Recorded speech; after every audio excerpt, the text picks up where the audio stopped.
This media analysis was very informative to me, and I thought Seema Bansal's speech was very touching because it involved different aspects of the India culture and India school setting as a whole, which is very important to her and involved many aspects of their school setting that I never really thought of or even knew about before. So this topic, you could tell, was very she was very passionate about, and as she grew up there and went through the school system, she seems to be very educated, but it seems there's been a drop off and the educational system there has not been as high as it could be. So she has a strong passion in making improvements, and she thinks the main goal is kind of government based and showed a lack of government really caring for the student setting and student overall growth and basis of their education. This led to students really not doing well in school. Obviously, I remember her saying throughout the speech that students dropped out around the age of 14 and 15, which, if you did that in almost, I would say, well, yeah, definitely most countries around the world, that would be very irregular, especially here in America. Not many students drop out 14 or 15. Maybe later on in their educational setting, they don't want to go to school anymore. That's really a personal choice. But dropping out pretty much in middle school, beginning of high school is kind of absurd when you think about it in a way based on our educational setting here. So I viewed that as a very touching perspective from her because that's her hometown or her home place. If people here are struggling with the educational setting, I'd kind of view it the same way. She talked about how the settings were not very good. The classrooms were very messy. They were almost open and just like they just were not didn't even really look like the traditional classroom that we have here in America. The toilets were all messed up. There was a bunch of problems going on in the classroom. She wanted to make that change and brought it to the government's attention because she believes that that's not right. That's not giving the students and families the rights they are provided and giving them the correct education they deserve. She did mention how the lack of technology also caused many problems for them because technology is obviously used strongly here in America and throughout the world. Technology is slowly becoming the basis of all education and almost all social media, everything. Everything is based on technology, technology, technology.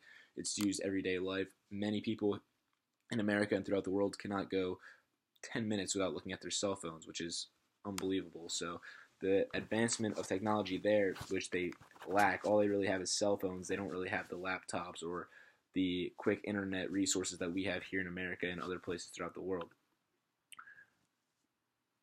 Based on her TED talk, I mean, you could tell how passionate she was. She felt very strongly about this topic and wanted to do anything she could to make the changes.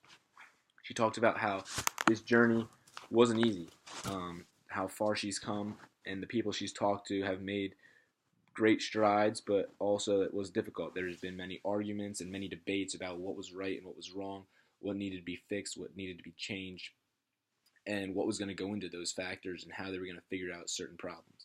There were many problems throughout, like I mentioned, the technology, the students dropping out at 14 or 15.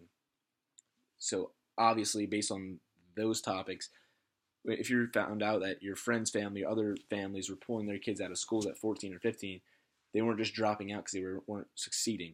The parents were actually taking them out of schools because they were almost afraid of like what was going on in those schools, which is just unfair as a whole overall. That should never be the way it is in a school setting. And be me in my hope to become a teacher one day, that affected me kind of mentally because I thought about if I was teaching in a classroom and a family or parent didn't want their student or child to be in my classroom because of lack of my knowledge or lack of the setting being appropriate for them to learn. Just kind of a little heartfelt for me. So she figured out the main problem and what exactly was wrong. She described attending schools, and there was very negative aspects of attending schools. She also mentioned how the teachers that were in these classrooms were not necessarily appropriate or not necessarily exactly engaged the way they should be with the students. They weren't as knowledgeable about the topics that they should be. These many factors go into the poor conditions.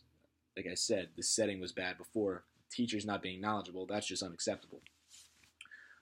The lack of number of students and the lack of money that these families provided for the school and the government are the main problems for these poor conditions.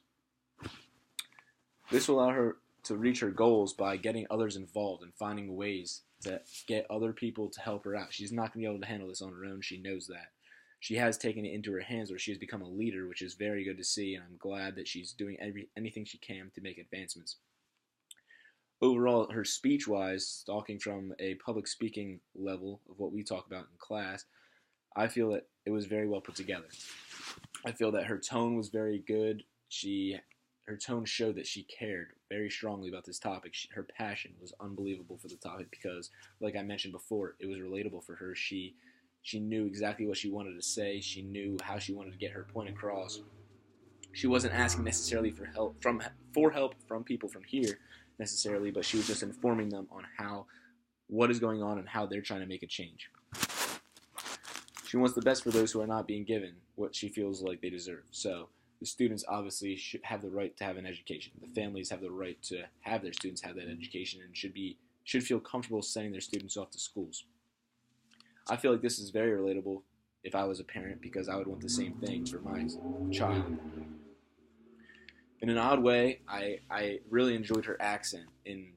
That sounds weird to say because that's something that she just can't help and it's so basic and little of a thing, but I feel that that really provided because she had that little accent that really showed that she's from there. You could tell that like everything, her main care was so like focused on India and how she can improve the educational system there.